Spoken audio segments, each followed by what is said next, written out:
आप सभी का स्वागत है आपके अपने यूट्यूब चैनल आर्केडियन केमिस्ट्री में। आज हम लोग पढ़ेंगे क्लास 12 में फिजिक्स में एक टॉपिक है जिसका नाम है चोक कुंडली। ठीक है, देखेंगे समझेंगे चोक कुंडली होती क्या है और इसकी विधि क्या होती है और इसकी संरचना क्या होती है। ठीक है, सबसे पहले ध्यान सुनते हैं चोक कुंडली। हालांकि यह अल्टरनेटिंग करंट में का चैप्टर है हमारे पास, फिजिक्स का लास्ट चैप्टर 7th है। ठीक है, जिसमें हमारे पास एक टॉपिक आता है चोक कुंडली। ठीक है, हालांकि इसके बाद आएगा ट्रांसफॉर्मेशन, सॉरी ट्रांसफॉर्मेशन नहीं ट्रांसफार्मर। ठीक है, तो उसे हम अगले लेक्चर में जरूर देखेंगे। ठीक है, तो आज के लिए हमारे पास क्या है चोक कुंडली। अब ध्यान समझते होता क्या ना। ठीक है, चेक कुंडली क्या होती है हमारे पास, जिसे मानते हैं ऐसे समझते हैं ना, ये एक ऐसी मशीन या ऐसी युक्ति है जो क्या करती है ना, जैसे इसे किसी परिपथ में लगा दें, किसी तार में लगा दें, ये क्या करता है धारा को सोखे बिना उस धारा को मान क्या कर सकता है, कम कर सकता है। यानी हमारे पास चोक कुंडली क्या है, चोक कुंडली एक ऐसी मशीन या युक्ति है जो क्या करती है हमारे पास प्रत्यावर्ती परिपथ में क्या करती है धारा को सोखे बिना उसका मान क्या कर सकती है, घटा या बढ़ा सकती है। तो डिफिनेशन में लिखेंगे, डिफिनेशन क्या लिखेंगे, पहले हेडिंग हो जाएगा हमारे पास चोक कुंडली। ठीक है, तो लिखेंगे चोक कुंडली, चोक कुंडली एक युक्ति है जो प्रत्यावर्ती धारा में बिना ऊर्जा, जैसे हमारे पास देखिए बिना ऊर्जा हास के चोक कुंडली एक युक्ति है जो प्रत्यावर्ती धारा में बिना ऊर्जा ह्रास के, बिना ऊर्जा ह्रास का क्या कर सकता है मान, लिख सकते हैं धारा के मान, बिना ऊर्जा ह्रास की का धारा के मान को कम करता है।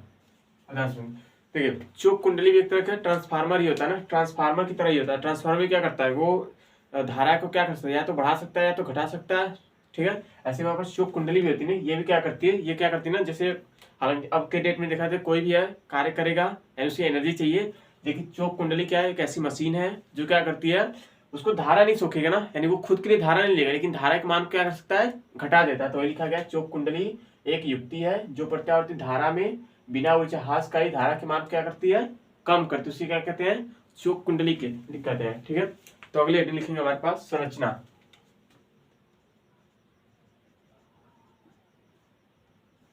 संरचना यानी स्ट्रक्चर। देखिए इसमें होता क्या ना, हालांकि ऐसे समझते हैं।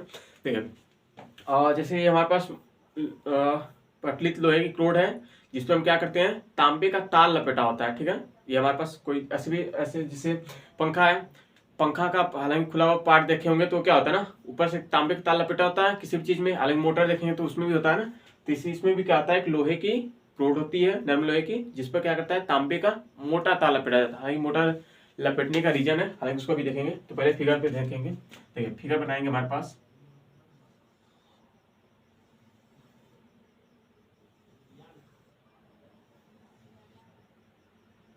ठीक है, तो इसमें हम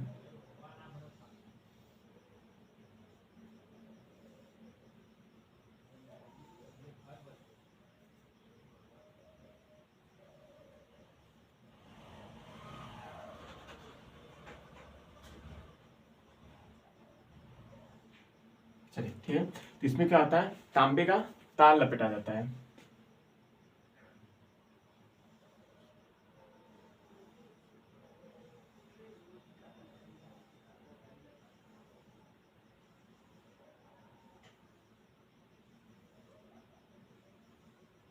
ठीक है, लिख लेंगे यहाँ पास क्या आती है लोहे की क्रोड है और ये क्या होती है हमारे पास तांबे का तार लगा होता है। ठीक है, और यहाँ पे हमारे पास क्या आता है कोई स्रोत होता है, स्रोत यानी V बराबर क्या होगा V not sine omega T. I hope आपने पढ़ा होगा, नहीं पढ़ा होगा तो फिर हम इससे अगले टर्म में जरूर देखें ना कि हमारे पास क्या होता है ना, एलसीआर परिपथ होता है, उसमें एक स्रोत आता है और यहाँ पे क्या लगा था हमारे पास, कोई ना कोई युक्ति लगी होती है, यानी जिससे हम धारा का मेजरमेंट कर सके, यानी बल्ब है। ठीक है, तो हमारे पास बल्ब है,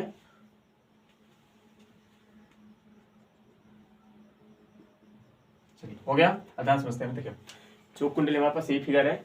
चौक कुंडली में होता है ना, ये हमारे पास नर्म लोहे की क्रोड होती है, और उस पर क्या होता है, तांबे का तार लपेटा। हालांकि इसको मोटा किया जाता है, तो आप इसको क्या करेंगे, मोटा कर लेंगे। सब मोटा होता है, रीजन बताएंगे भी क्यों होता है मोटा ना। ठीक है, तो इसमें हालांकि रचना में, संरचना में क्या लिखेंगे, एक लोहे की क्या होती है, क्रोड होती है, यानी उस पर क्या होता है, तांबे का तार लपेटा जाता है। ठीक है, आई होप को समझेगा। स्क्रीनशॉट लीजिए, टेक स्क्रीनशॉट।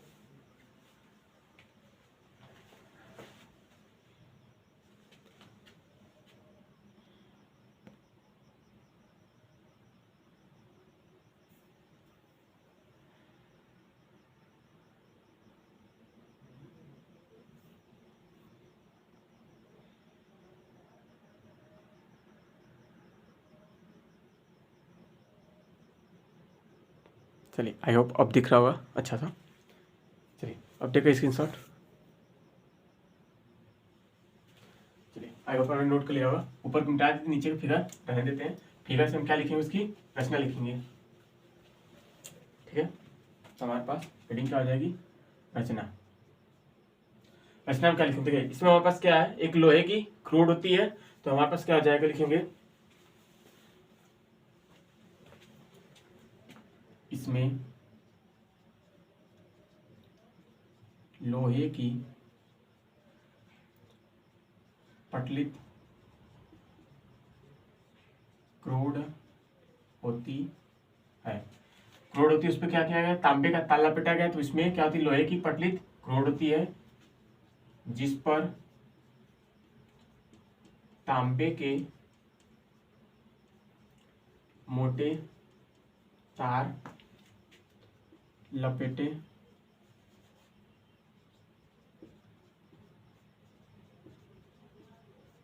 होते हैं। ठीक है, हालांकि देखिए रीजन क्या है ना, मोटा तार इसलिए लपेटा जाता है, मोटा तार रहेगा तो इसका जो प्रतिरोध होगा वो क्या होगा, शून्य हो जाएगा। लपेटे होते हैं क्योंकि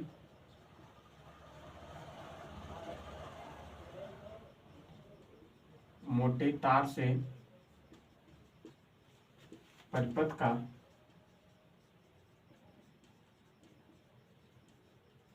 ओमी प्रतिरोध नगण्य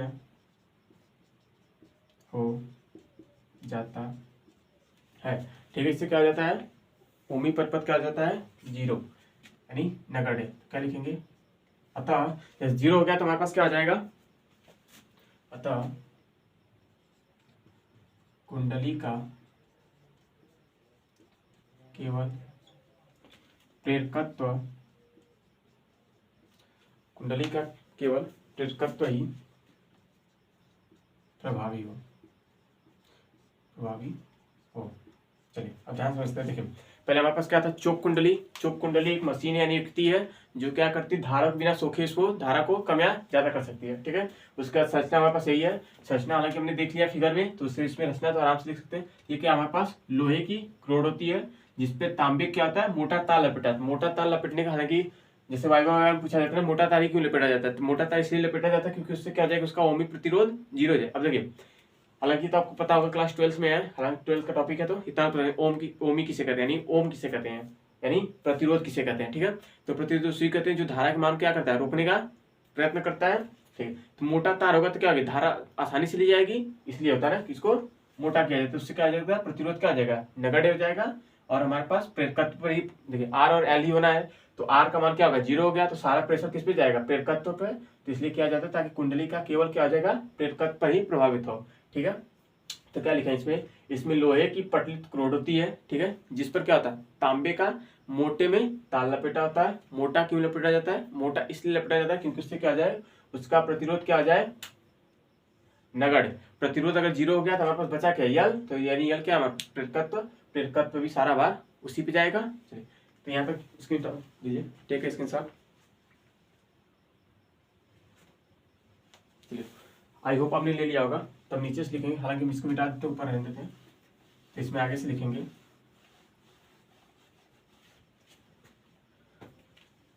अतः परिपथ में औसत शक्ति। आपने पढ़ा होगा क्या होता है, P बराबर VI, इसमें भी वही है ना, बस थोड़ी सी वैल्यू अलग आती है। औसत शक्ति P बराबर क्या होता है, V RMS into I RMS, और क्या जाता है इसमें cos फाई। फाई क्या हमारे पास उसके बीच का मतलब जैसे गुणांक होता है ना, V का मतलब वोल्ट ही आएगा, लेकिन इसमें क्या आता है RMS का मतलब था रूट मीन स्क्वायर वैल्यू, ठीक है, यानी वर्ग माध्य मूल मान। इसमें I का मान भी वही होता है रूट मीन स्क्वायर वैल्यू, ठीक है, यानी वर्ग माध्य मूल मान। हालांकि वही होना तो वही है, P बराबर VI वही लिखा गया, cos फाई का एंगल है, ठीक है। उसके बाद फाई बराबर क्या होता है ना, R बाई, देखिए हमारे पास हो जाएगा जैसे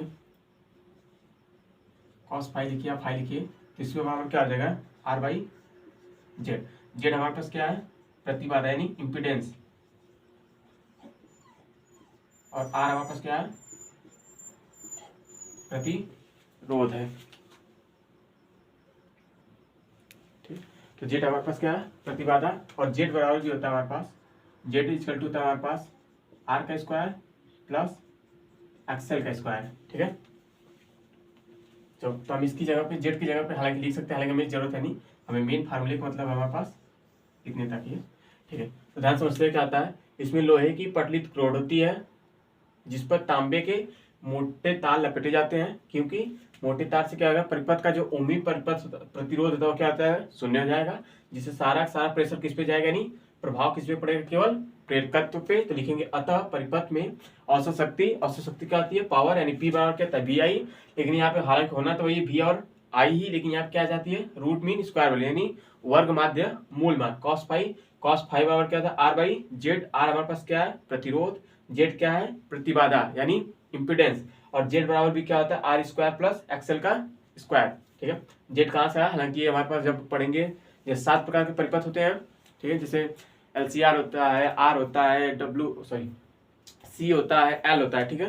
तो हालांकि उसको देखेंगे डिटेल में अगले लेक्चर में, ठीक है, लेकिन आज के लिए हमारे पास जो कुंडली है या तो हो गया, या तो नोट कीजिए, टेक स्क्रीनशॉट।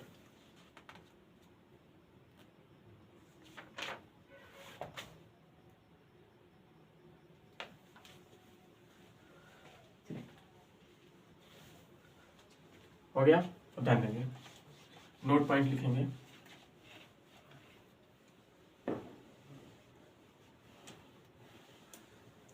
नोट पॉइंट यही हमारे पास है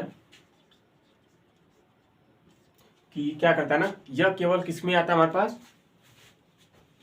जैसे चौक कुंडली को सिर्फ और सिर्फ किसमें अल्टरनेटिंग करंट में ही यूज किया जाता है। अल्टरनेटिंग करंट मतलब हिंदी और प्रत्यावर्ती धारा में, दिष्ट धारा इन डायरेक्ट करंट में नहीं किया जाता। तो लिख लेंगे हमारे पास चौक कुंडली का उपयोग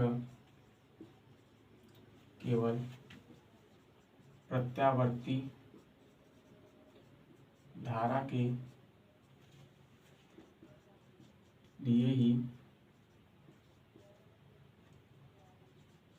किया जाता है, विशिष्ट धारा के लिए नहीं, ठीक है। आई होप आपको सारा समझ में आएगा, अगर नहीं समझ आए तो कमेंट करके आप जरूर बताइएगा, अगर समझ में आया तो एक लाइक और एक शेयर जरूर कीजिएगा, ठीक है। तो ये हमारे पास क्या होता है, ये केवल सिर्फ अल्टरनेटिंग करंट के लिए ही आता है ना, डायरेक्ट करंट के लिए न उपयोग किया जाता है, ठीक है। आज के लिए इतना ही, थैंक यू।